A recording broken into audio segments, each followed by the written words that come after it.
you get you an answer. And if you can't raise your hand, you can always put it in the group chat and we'll get the questions too, okay? But I'm gonna let Miss Cass take over and you make me a co-host, Sarah? Oh yeah, that would probably help. I thought I was gonna ask it first, but the share screen button is so prominent, but I can't actually use it. Sweet. You should have it. All right. Okay. Hi, friends. Cool. I have to say, I actually missed you all. Oh, sorry. And I thought this was open. There we go. I'm really excited to be back and to be sharing something that can seem sort of boring, but actually, as I was putting this together, I kept finding more and more things that I wanted to share, and I had to kind of cut myself off. So I'm not just like rambling on about plants and you guys, your eyes glaze over and you fall over out of your chairs. So today we are talking about weeds and what are weeds. And again, my name is Cass. And like Miss Sarah said, I can't always see all of you if your hands are raised. So she's gonna help moderate and ask questions or answer questions. I am outside, as you may notice. There's a preschool behind me. So if you hear screaming, it's probably fine, but they're not my responsibility right now. But sorry if there's some distractions.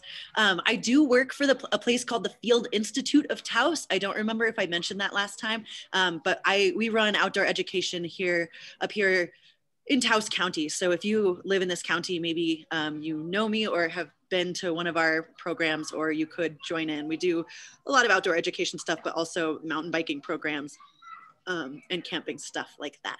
So before we get into the program, here's what we're going to learn today. Number one, are weeds bad? What do you think right now? This is a pre-test, but it's not a test for a grade. You can do thumbs up if you think weeds are awesome, thumbs down if you think weeds are bad, thumbs in the middle if you think you're not sure, or maybe they're good and bad. Seeing a lot of thumbs down. Nice, middle.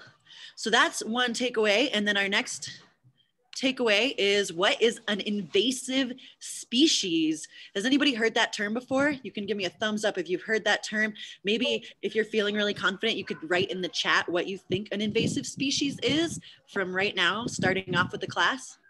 And Michaela, do you have a guess of what an invasive? Go ahead. You can unmute yourself and share what you think an invasive species is. I think invasive species are the reason we have weeds. Oh, that's a great connection and a great thought. So weeds and invasive species, what we're going to learn is that they are often different things, but sometimes they kind of get categorized in our brain as the same things. So let's move on. A weed is blank. You can type in the chat, but don't hit enter yet. I want to give everyone about 1 minute just to think about it, and you can write it in the chat if you're good at typing, or you can just think about it and not participate, but don't hit enter yet. I want everyone to type it, and then we're all going to hit enter at once. It's like a waterfall. A weed is, you can come up with anything you want. You can give one word, like a weed is ugly, or you can try to give a full definition, like a weed is a plant that blah, blah, blah, blah, blah. So I'm going to give everyone about 30 more seconds to think about what a weed is. And I have to admit, while you're thinking, that the photos of this are not all of weeds on my presentation. I just thought this was really a pretty template and it had some pretty succulents on it. This plant to the left, this spiky looking thing, is a agave, and those are really cool. Don't hit send yet, you guys, or don't hit enter yet. We shouldn't be seeing what you're saying yet. You have to wait. You have to be patient and wait real quick. We're going to hit enter in 10 seconds. So everyone else, type it out, but don't hit enter. Think about what a weed is in 5, 4, 3, 2, 1. Okay, hit enter.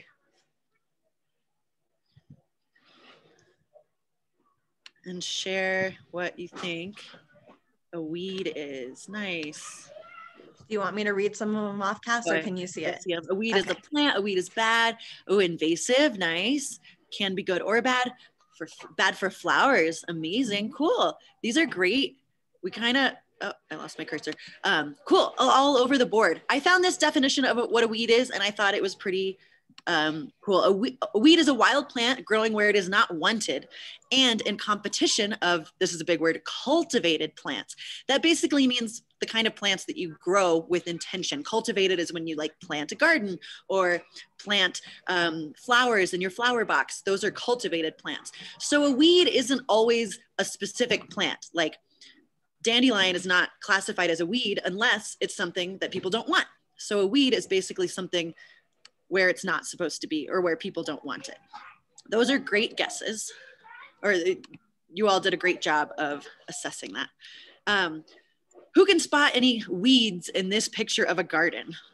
So this is your gardening class. So you may, as the spring grows and flowers start to bloom and your gardens start to grow, you might see something that looks like this. Does anybody see any unwanted plants in this picture? It's hard to tell, right? There's lots of green stuff.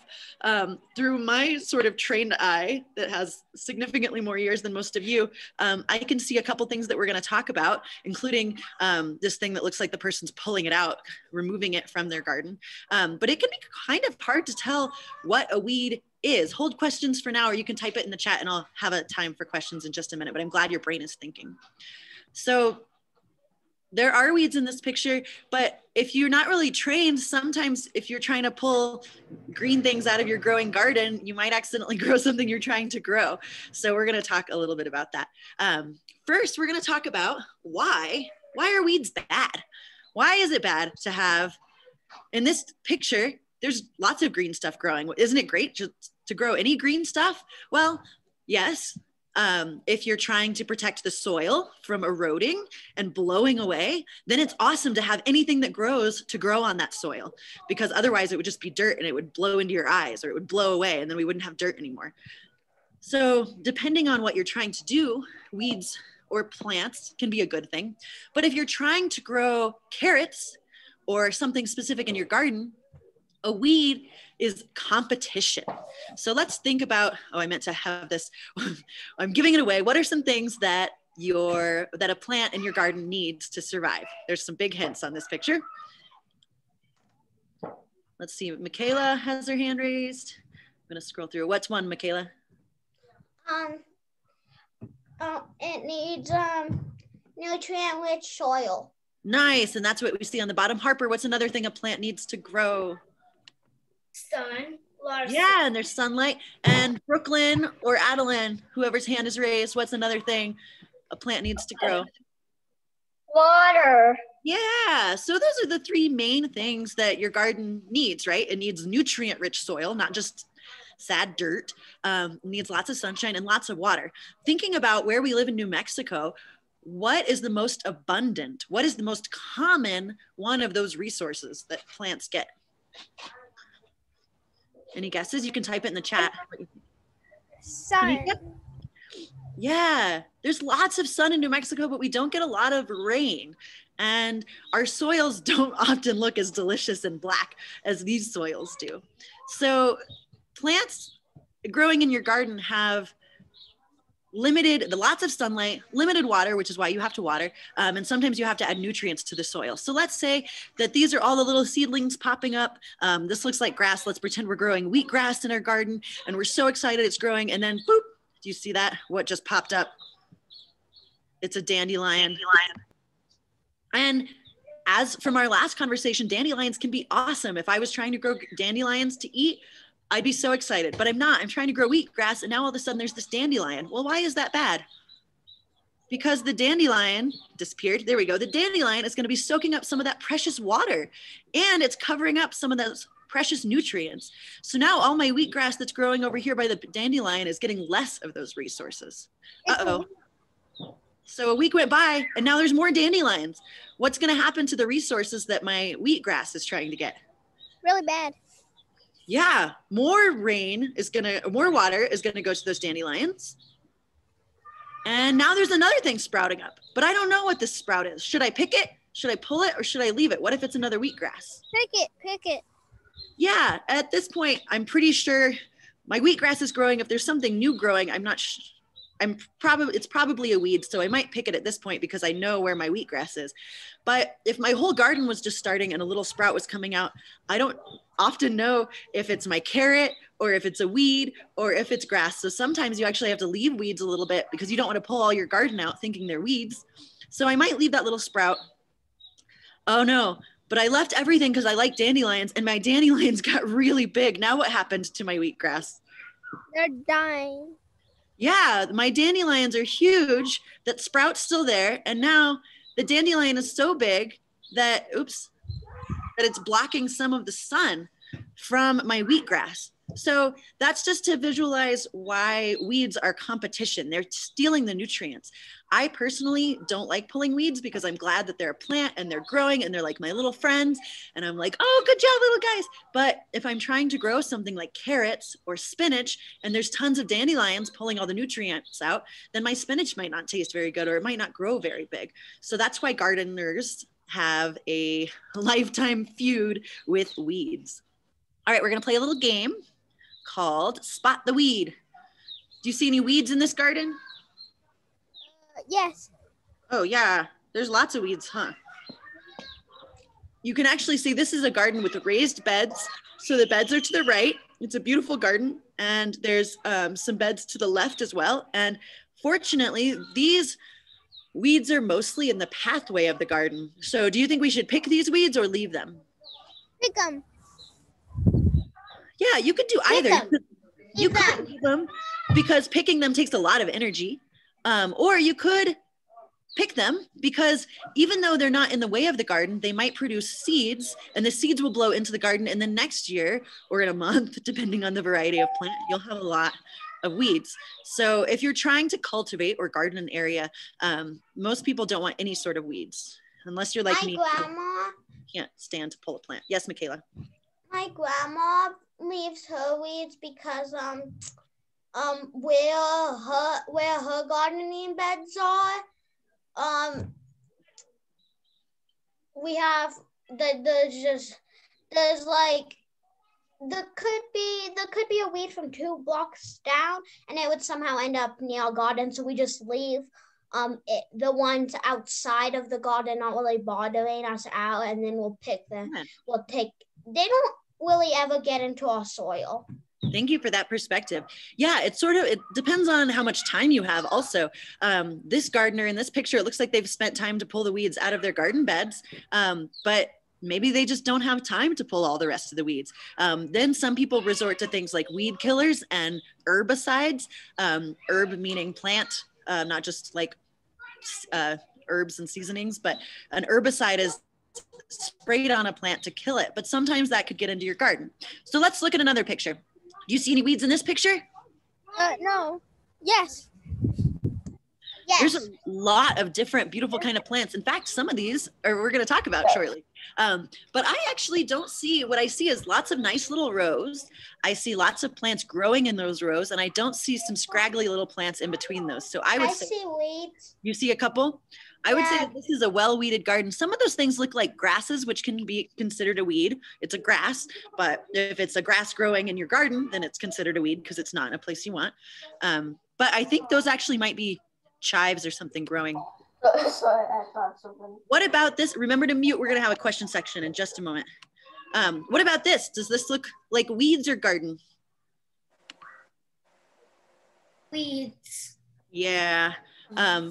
This gives you an idea. See the difference between this and this? Lots of, and this picture has, this is a garden that's been progressed for quite a while. It's not the starting of a garden, which can be confusing, like I said, with the weeds. But compared to this, see how these plants are sort of sprawly. They're not all in a line. Usually they're lower to the ground and they spread out. A lot of weeds have that as a strategy, whereas the things that we are cultivating to eat are growing up and are in rows where they were planted. All right, so did you know that there is a classification system of weeds? And I have this awesome little book that I left on my dresser at home, but the book has, I'll share you a link how to get an online version of the book. The book has all of the weeds in New Mexico organized in 3 classes. Class A is the worst weed. Those are the ones that if you only have an hour to pull weeds, those are the ones that you should focus on. Those are the ones that are not already in New Mexico. So we want to keep them out of New Mexico.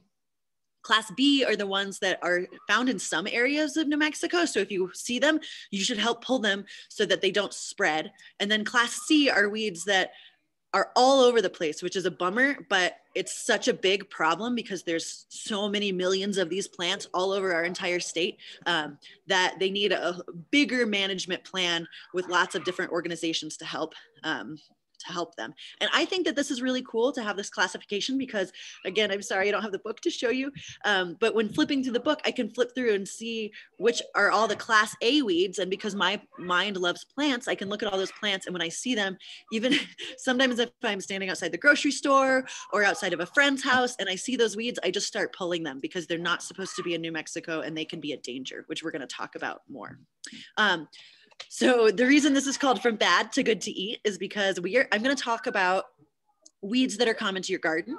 I'm going to talk about invasive plants and what that means.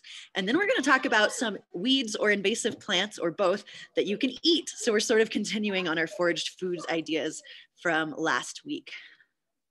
So let's talk about invasive versus non-native. Man, sorry, I forgot to animate this. An invasive plant. Can everybody say invasive? You don't have to unmute. Just try to say it in your house. Invasive. Invasive. What does that sound like? Invade. Invasive means that the plant is invading, like people coming in, taking over. This plant is invasive. It's taking over a place. An invasive plant typically grows faster or quicker or longer or stronger. So there's a plant called cheatgrass. The reason it's called cheatgrass is because it pops up quicker than all of the other native grasses, which are adapted to this area to emerge from the ground after the snow thaws and when it's ready to come out. Well, cheatgrass usually comes out in February or early March when all the other grasses are just getting ready to come out.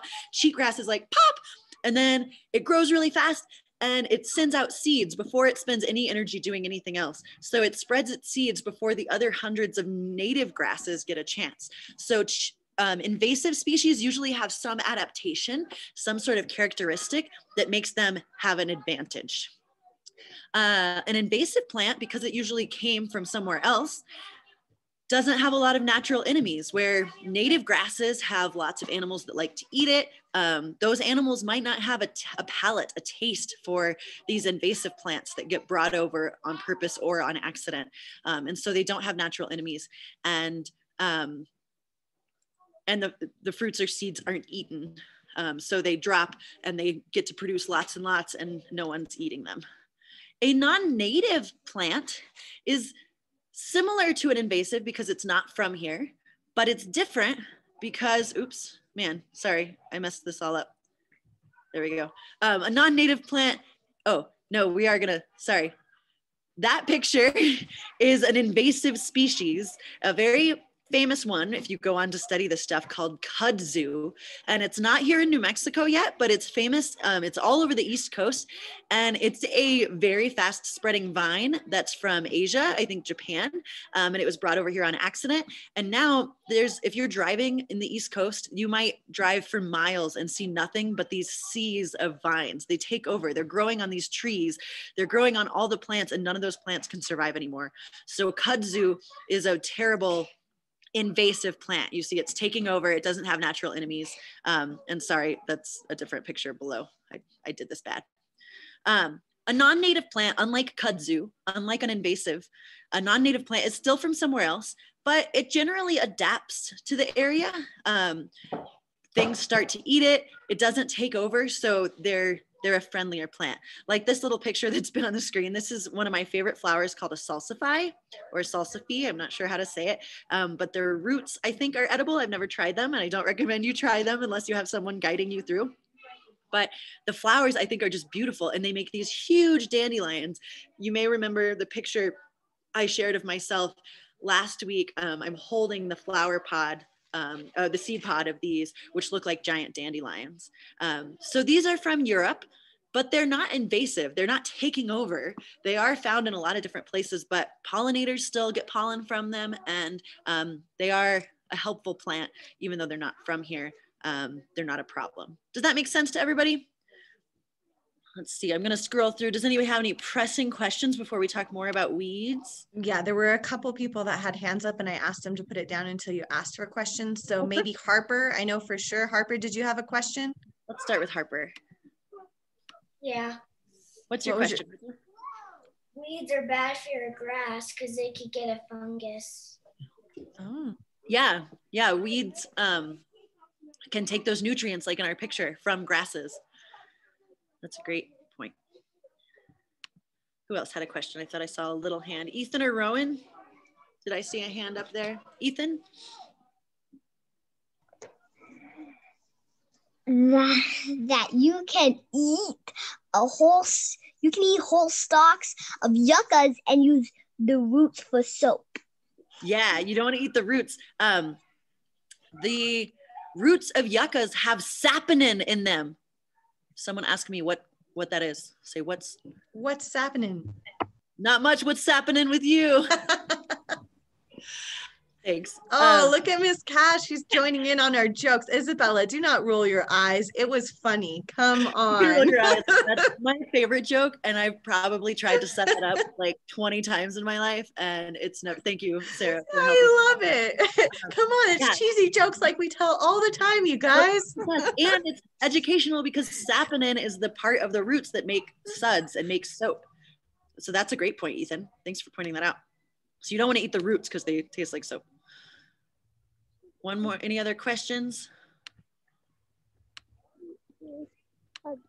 Kamari, did you have your hand up?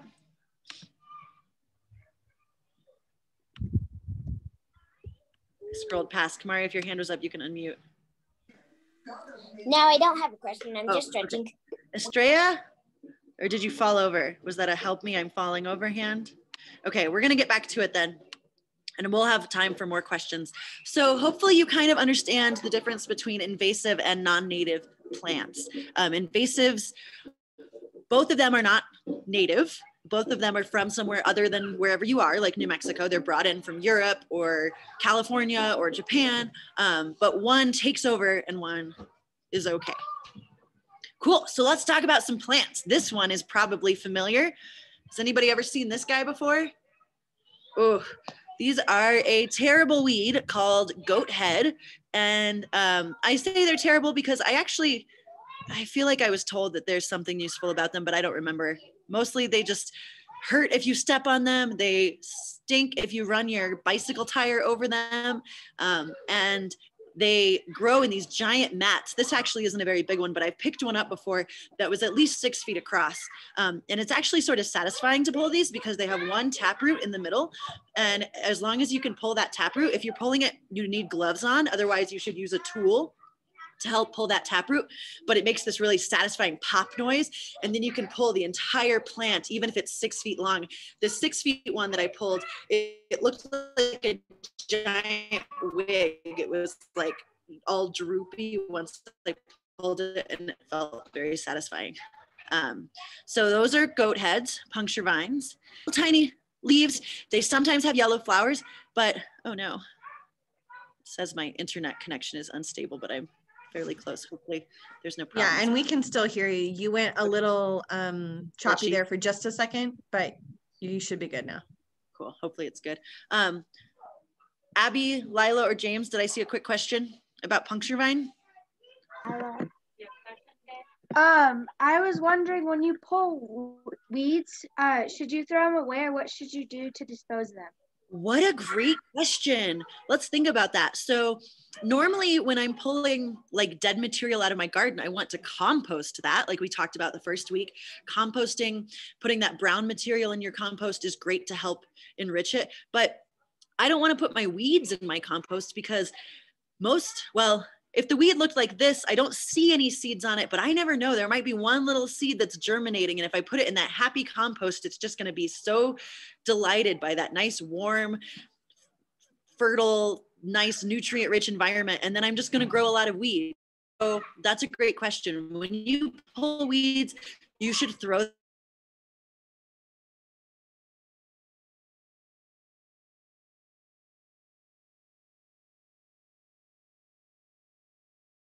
them in the trash can, because they do have like days where they collect lawn clippings and stuff, but you don't want to put weeds there either because those just go to big compost facilities. And sometimes the big compost facilities are warm enough to kill seeds, but they're not always. So you don't want to help spread the seeds around the city. So great question. They should always be thrown away. Thank you. Yeah. What is this? Has anybody seen a plant like this? It looks relatively simple here. Just a nice little spiky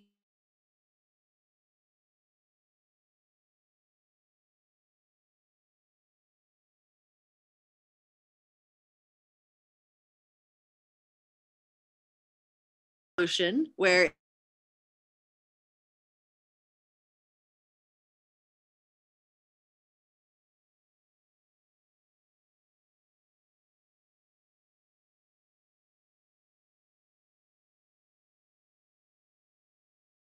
is they're competing against other native plants.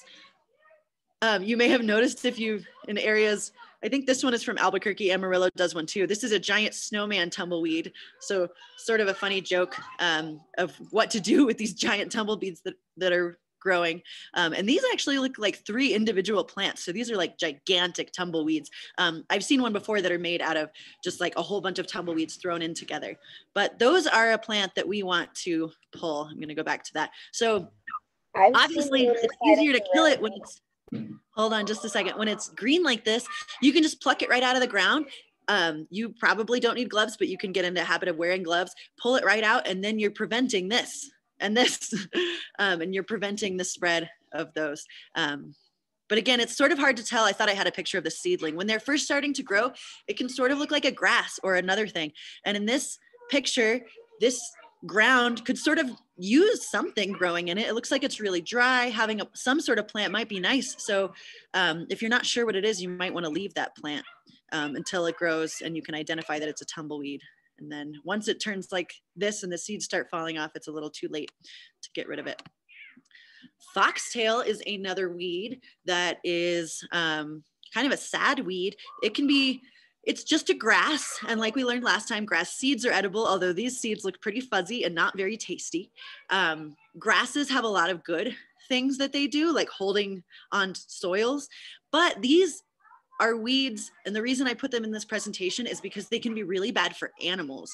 These seeds are really pokey. They have this awesome adaptation where they get stuck in an animal's fur and they can actually go into the animal's skin, which is really crazy. And it can hurt them quite a bit. Or if they eat them, it can go into their digestive system and like get stuck, not get absorbed. So foxtail are a yucky grass to have, and they have this really iconic like brushy sort of foxtail.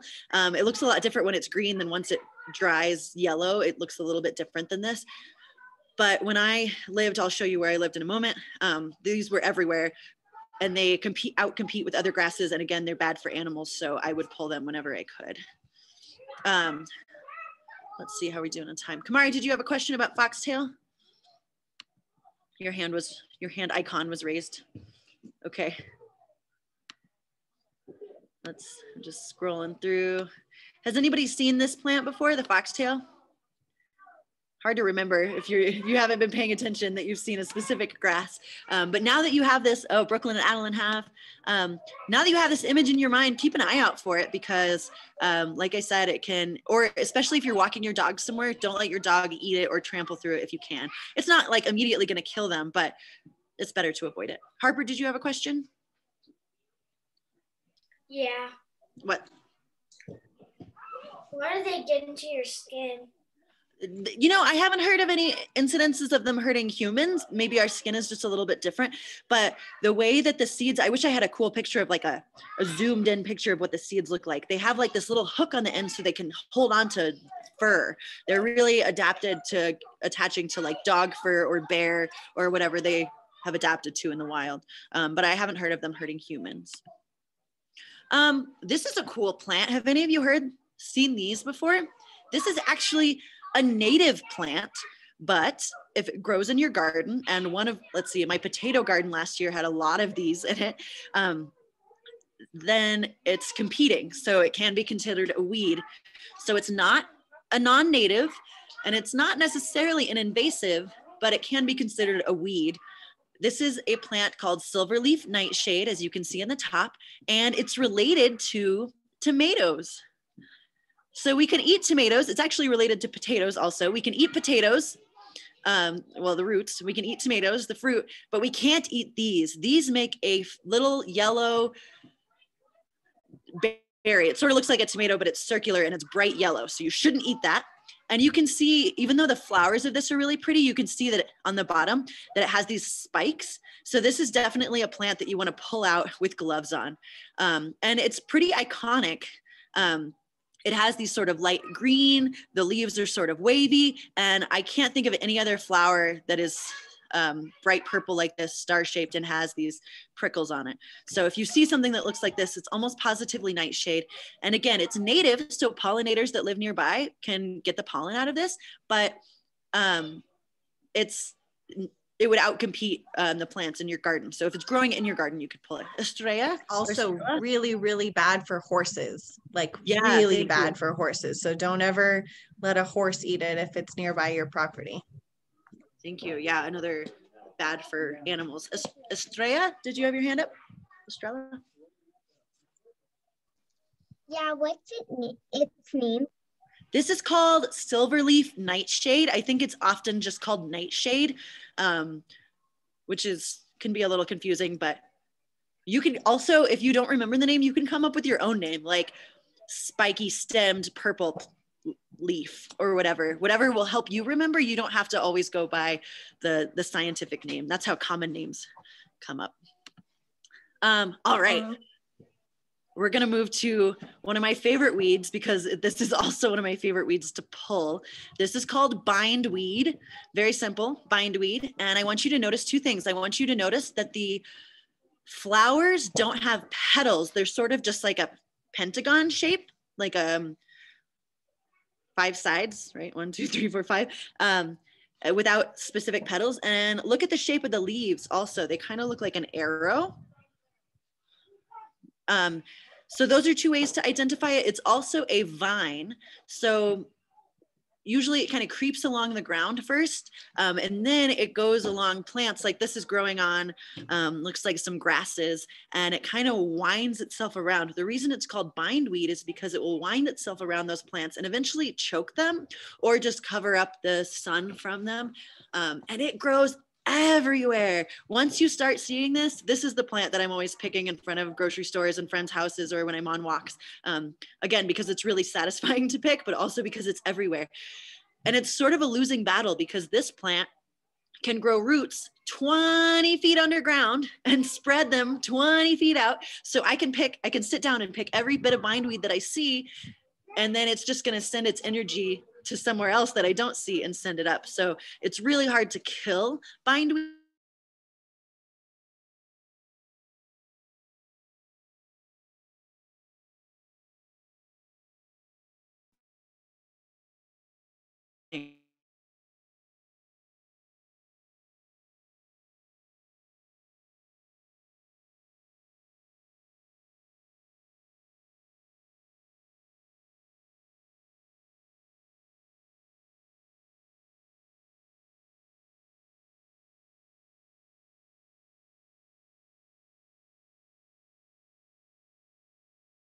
Don't have to feel bad about picking the flowers because it's a weed.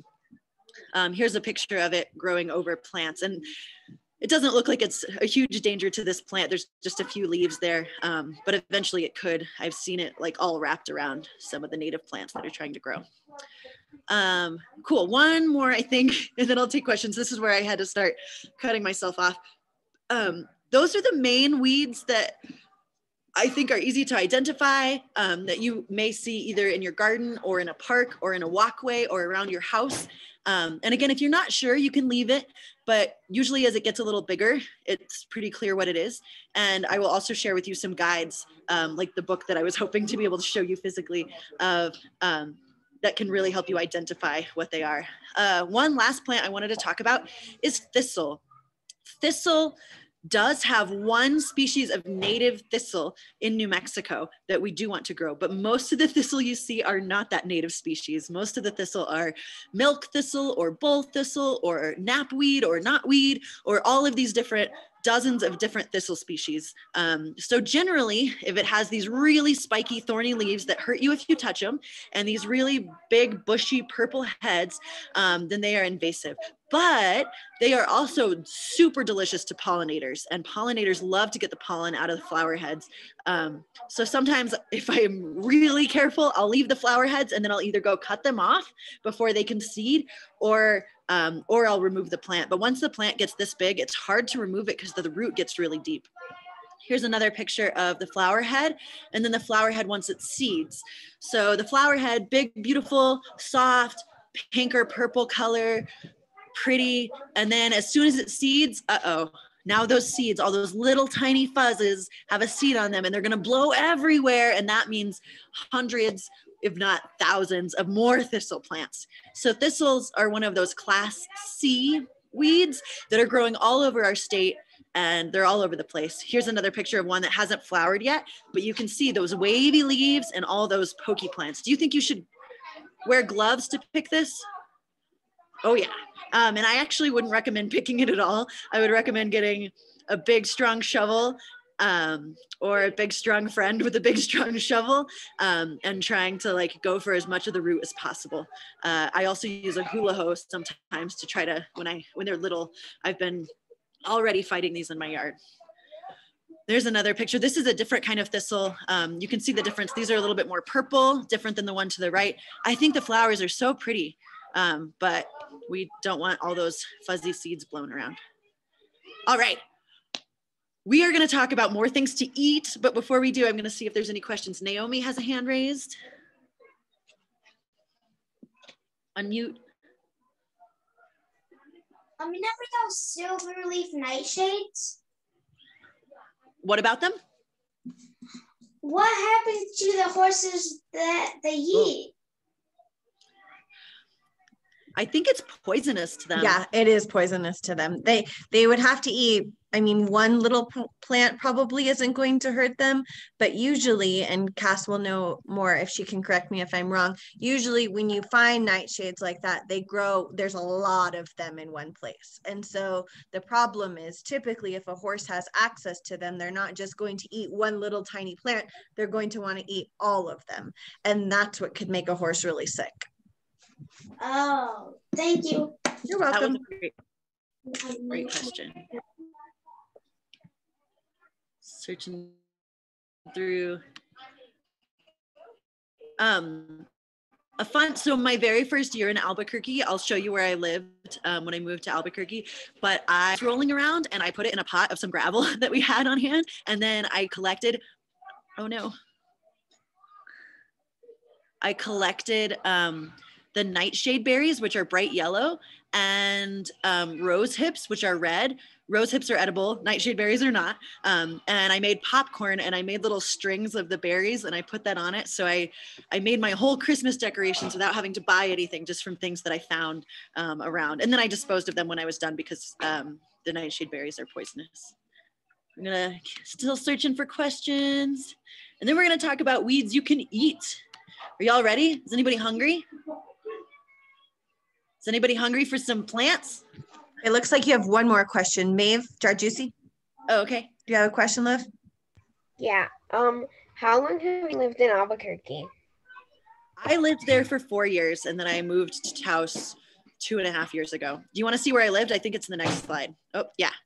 Okay, who has seen these things? These are just starting to grow here in Taos, but I'm realizing that I'm probably a couple weeks late for you all in Albuquerque because it's a little warmer and lower elevation there. These are the seeds of the Siberian elm, which, as the name might suggest, they're Siberian.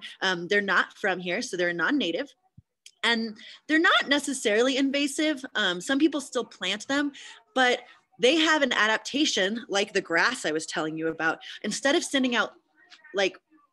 of growing their leaves first after the winter, like most things do in the spring, they start to leaf and then they spend energy for flowers.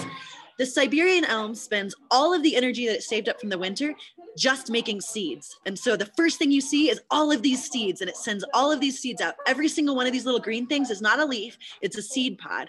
And if I were to pick one off and open it up, you would see that there's a little tiny brownish seed in the middle. What's cool about them is you can eat the seed pods. You can eat all of these. When they're green, they just taste like a lettuce leaf. Once they're yellow and they're blowing around, you don't really want to collect them, but you can give them to ducks or birds, or you can just collect them and throw them away, because every 100 of these seeds that you collect are less future little tree saplings trying to grow up. This was my house. This is at the Bikeki open space. I don't live there anymore. A wonderful woman named Marnie lives there. If you ever go by, you can knock on the door and bother her, or maybe you'll see her around. So I lived in this house for 4 years and it was awesome. And the trees that are outlined in the back, all of those are Siberian elms. So if you go to visit this open space in the North Valley, I'm assuming that most of you live in Albuquerque. If not, you can find these trees in lots of other places. There's a lot of elm trees that grow these seeds, but only right at the beginning of the spring, because then the seeds all fall off. And if the tree still has energy, which hopefully it does, then it grows leaves, and then it just looks like a normal tree, and it provides shade, and it does cool things that other trees do. It just, the disadvantage of it, the reason why it's a less liked plant is because it sends off all of these seeds, and then the seeds go everywhere, like in this park, and they start to grow instead of the things we're trying to grow. This park, in the front, there's some apple trees. To the left, there's some grapevines. And then behind there, there's some pecan trees. So this is a really cool place to explore. Here's another picture of the Bikeki open space. And these are almost all the trees in this are those Siberian elm trees. And they're growing right along this acequia. And unfortunately, there was a beaver that lived here. And the beaver, as much as I tried, I could not train the beaver to chew the elm trees. Instead, it went after all the cottonwood trees. And it actually cut down this huge cottonwood that was like 100 feet away from where it was building its dam.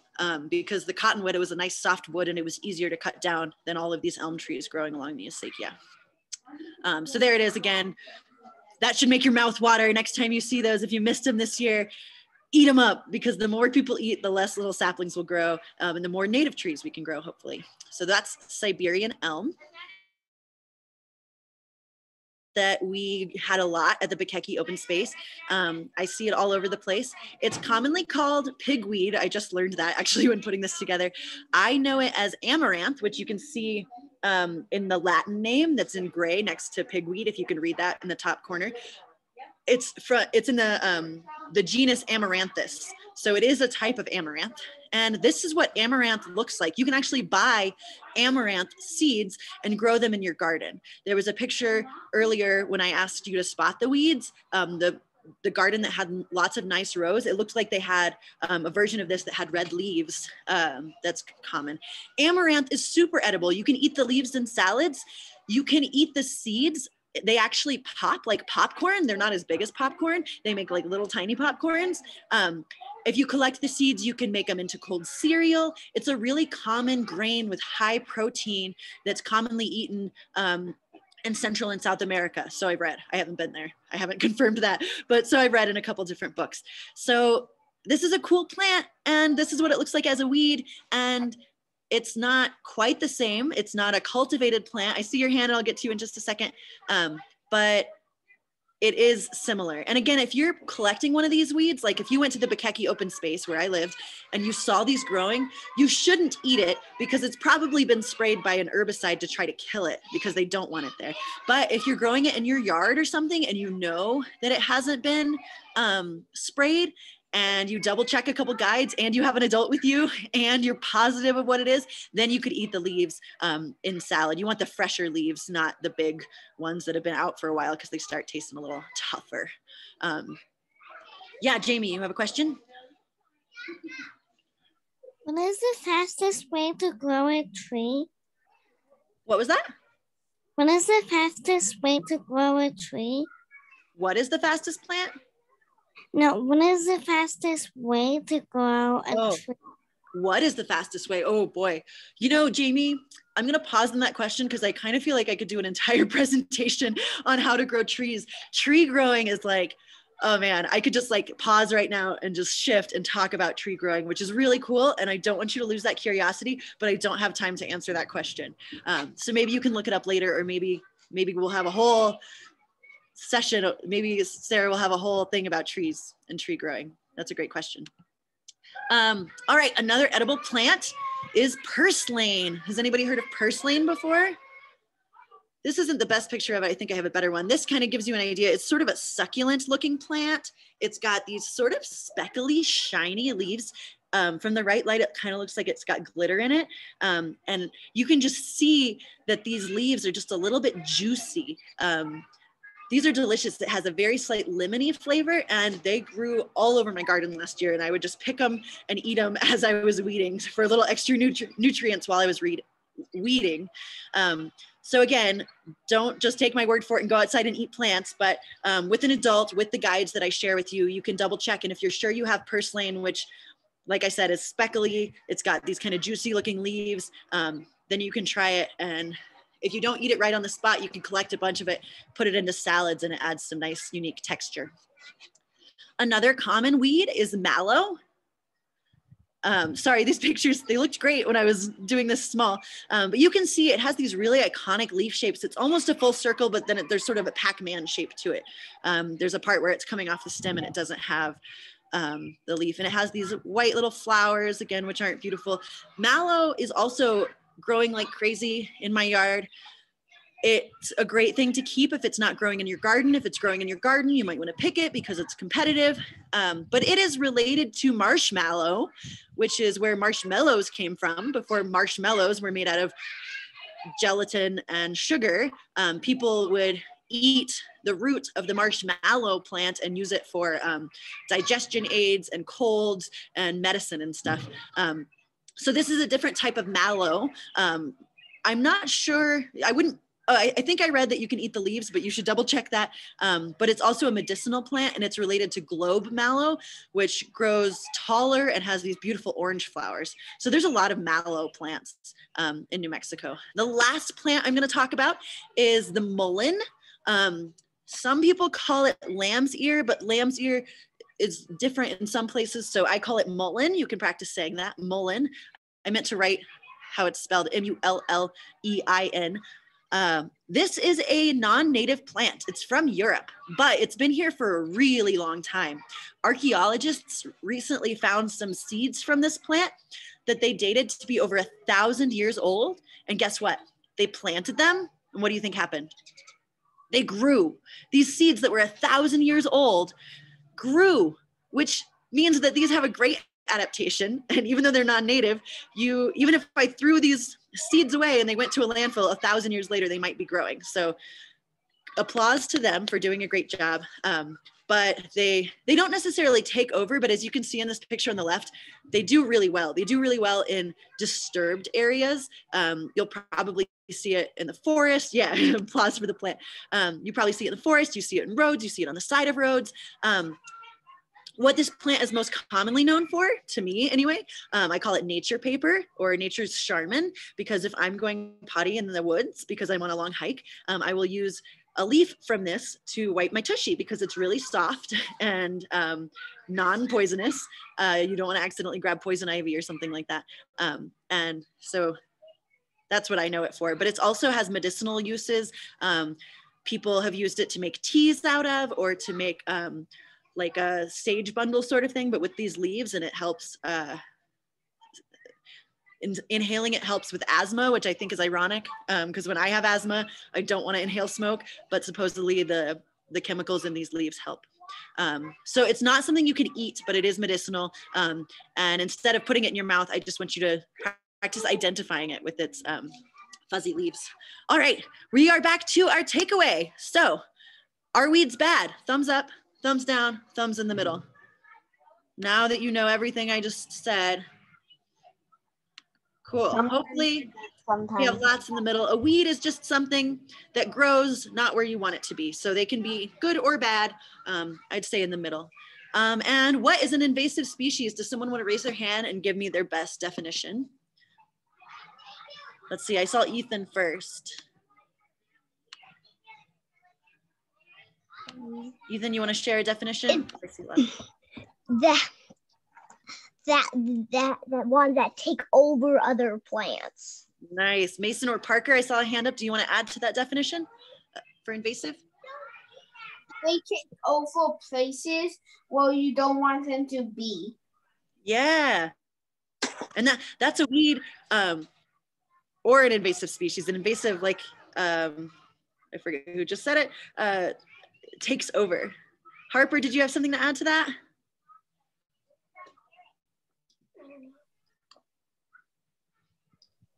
No. No? Abby, Layla, and James, there's a hand up. Did you have something to add?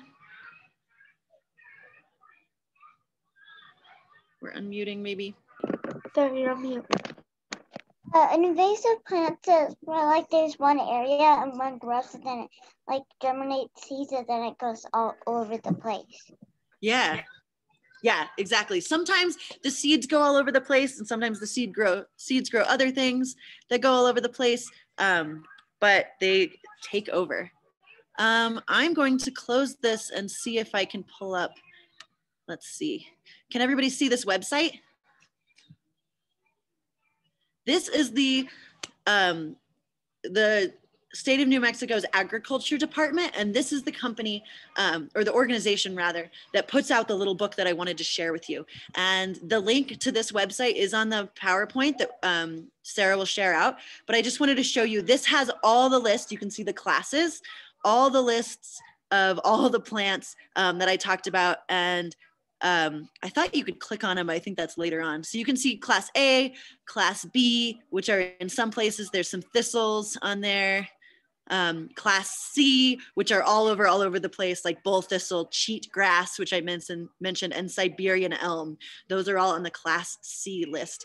And then there's a little watch list. Here we go. Here's where you can click on it. So if you're like, what is a Canada thistle? You can click on it and see what that looks like. It even shows you a nice diagram of the state and where it's found in the state. So I think this is just the coolest guide if you want to learn more about weeds and which weeds are bad and how you can help the state grow more native plants. The other guide that's listed is for the Pajarito Nature Center, which I just love that place and everything they do. And this is another great guide of weeds here in New Mexico. Here's purslane. Here's some more pictures of it with its little flowers. And you can kind of see the shininess on there. So this is a great guide to start at as well. All right, with that, I'm gonna see if there's any questions and then I'm gonna jump off right at noon again. So let me see if I can scroll through, oops, that's me, and see any questions. Maybe I'll stop sharing and then I can see more of you. Harper has a question. No. Did you have a question, Harper?